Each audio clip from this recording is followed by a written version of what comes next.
got this one. Okay, get it.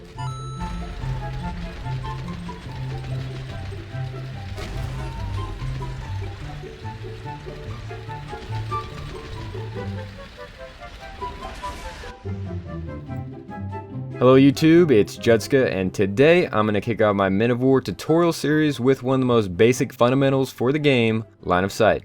Charging a tank headfirst into skilled enemy players is generally a bad idea. However, this and leaving tanks exposed with no infantry support is very common to see in most pub games. Always remember, infantry support is always vital towards keeping your tank or replacement alive and making it more effective on the battlefield. Likewise, open spaces in your front line can allow for enemy combatants to sneak in, allowing for some sneaky kills. Your team's line of sight should always span from one side of the map to the other, even if that means using conscripts or even tank crewmen. I'm just going to say this again, leaving a gap is always going to cause problems for you and your team.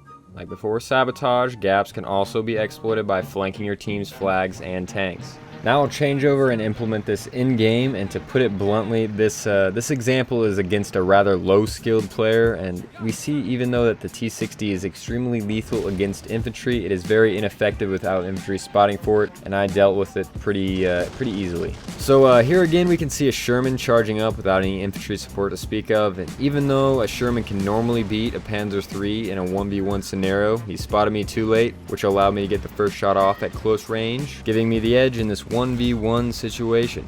I'm also able to kill his M5 before his infantry moves up in an attempt to take out my tank, so overall a very successful run there.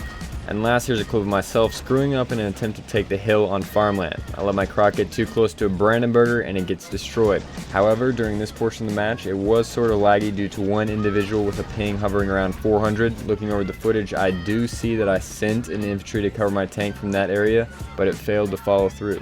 Still a thing you must consider and watch out for. However, it's a great segue into the effectiveness of Brandenburger and other stealth units. Here I've set up a comparison of the ranges at which infantry are spotted crawling with the stealth perk on the left against regular infantry on the right. Take note that stealth only works while a stealth unit is either in prone or crawling. On the left is a list of all the stealth units in the game.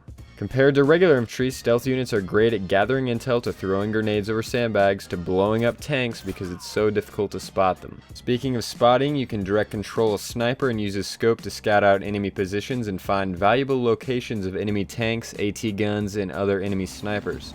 Even if it's out of range to spot, you can still use sound to your advantage to help assist in identifying enemy infantry, tanks, and other equipment through the fog of war. And last, always remember that you can view an enemy's line of sight by clicking on the vehicle with no unit of your own selected. This is a great tool when trying to sneak up on an enemy vehicle, and always remember, even though that you're within their line of sight, you still may not be spotted if you are prone. So that's it for me guys, I hope you enjoyed the video. I'm going to try and make this a weekly thing, and you can also expect some more advanced ones in the future as well. This is kind of a simple one, I want to start off kind of easy. Anyway, I'm going to leave you with all my kamikaze kills from a single round. I got a pretty insane amount, and I was using just methods from this video. Anyway, until next time, bye-bye.